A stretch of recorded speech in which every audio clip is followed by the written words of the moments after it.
So you may be wondering if walking is good enough or counts as cardio. This is a pretty common question, and the short answer is, well, yes, it most certainly counts as cardio. Don't worry, this isn't just gonna be a 5-second video of saying yes, because while it does count, I actually prefer not to track walking as cardio. So stick around to the end of the video because I'll explain how to do it, why I do it this way, and if walking is a good option of cardio for you, depending on your own personal situation. Hey, this is Colin DeWaay. If you want to master your metabolism, end the yo-yo dieting, and get in the best shape of your life, start now by subscribing and click on that bell notification so you don't miss anything.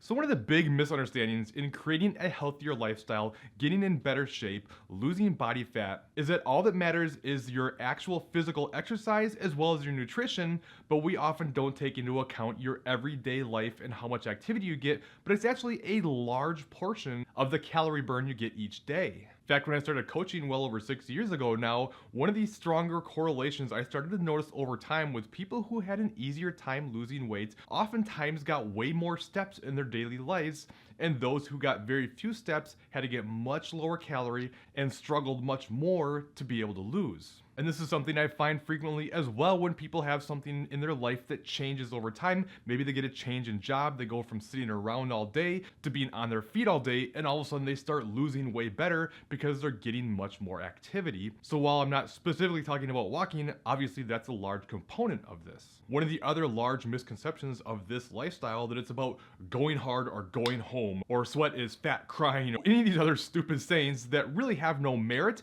and quite frankly can do more harm than good because people feel like they have to just blast themselves into oblivion to be able to get results. And for many people, that's going to be a terrible strategy because not only is it not going to be sustainable, but you're not going to be able to recover properly and you'll just be run into the ground. I think of back when I lived in Minnesota and I used to go to a Lifetime Fitness and there was a chiro next door that I went to, and he told me about this time that they got a new trainer over there and all of a sudden his business started exploding because this guy was just destroying everybody. People who hadn't worked out in years and they were just running these people into the ground and injuring everybody. He was like, well, I'm thankful for the business, but that guy needs to go. And I see it all the time myself. Somebody starts changing their lifestyle and they just completely do a 180 and try to change everything about their life overnight, and it's just too much and it will only last for so long. So if you're someone who thinks that walking isn't hardcore enough, I want to challenge you on this and hopefully you start thinking differently, as walking has a ton of benefits and it was one of my main forms of cardio. When I got the leanest I've ever been in my life, I didn't do any higher intensity cardio. It was either just regular walking, like taking my dog for a walk, or incline walking on a treadmill, as well as some stationary bike at a relatively easy pace. The benefit of walking is you don't get so run into the ground, so you get this extra calorie burn without feeling like crap because you can't recover properly. And even if you do get more calorie burn per minute of exercise by doing stuff that's more intense, if by doing that more intense exercise you become so exhausted you tend to just kind of lay around and not do a lot throughout the day, you might end up taking less total steps because of this, and now you're just trading calories burned and not actually getting the benefit of that more intense exercise. And none of this is even mentioning the general health benefits that come from walking,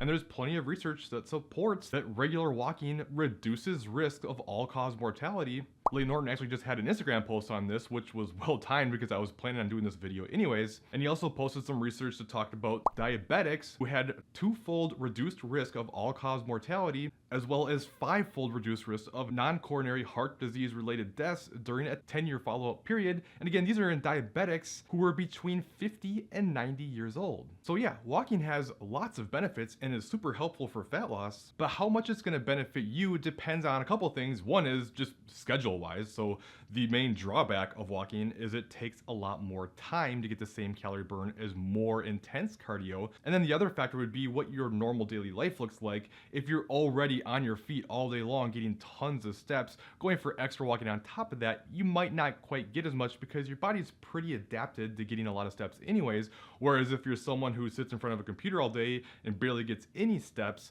going for extra walks could be a huge benefit for you, as well as if you're starting from scratch like I talked about before. If you've been doing absolutely nothing and you're obese and trying to get in better shape, starting with walking is a fantastic way to start things out versus going to that guy at the gym who's going to completely destroy you because he's an idiot.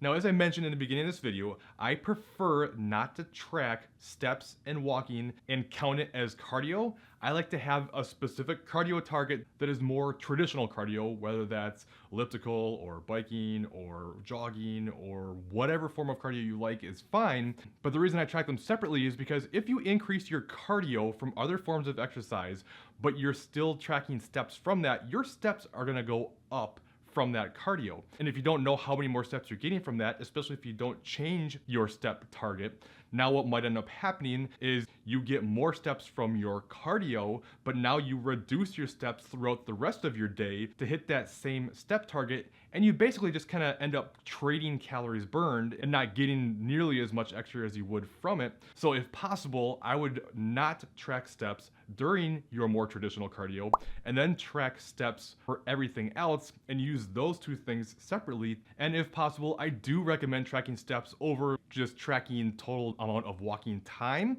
just because this is going to get all your steps throughout the course of the day and not just specific walking steps. Because again, if you find that you're much more tired, which is going to be natural, the leaner you get on lower calories, fatigue is going to start to build and you may not move around as much. So if you have a step target that you're trying to hit for the day, now you're making sure you get all those steps in. Whereas if you're just tracking walking, but not actually tracking the steps or only tracking the steps of the walking, you may do much less throughout the day because of how tired you are. And again, net less total steps. So we want to have as much data as possible to know when to make adjustments as weight loss does plateau. Now, with all that being said, you may be wondering how much cardio you need to do, especially to lose belly fat. So to get the answer to that question, make sure you check out this top video next, and I'll walk you through everything you need to know. If you have any questions, leave them in the comments below, and I'll see you in that other video.